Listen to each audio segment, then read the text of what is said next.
मी बाप्पासाठी बनवणार आहे माझे फेवरेट ओरिओ मोदक। आता आपण बिस्किट वेगळे करायचे आणि क्रीम वेगळी करायची।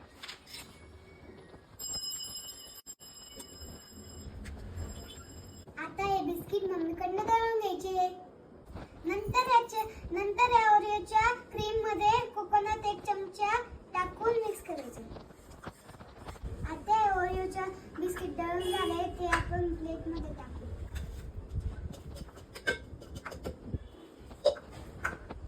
ते आपण दूध टाकतो। आता आपण मिक्स करू।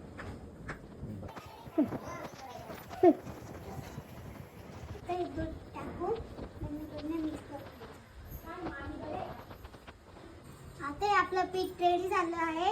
आता आपण मोदक घेऊ आणि ब्रशनी याला तूप लावू।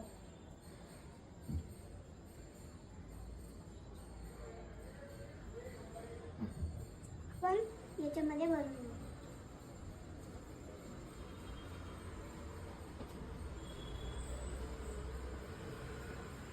आता क्रीम याच्यात टाकू।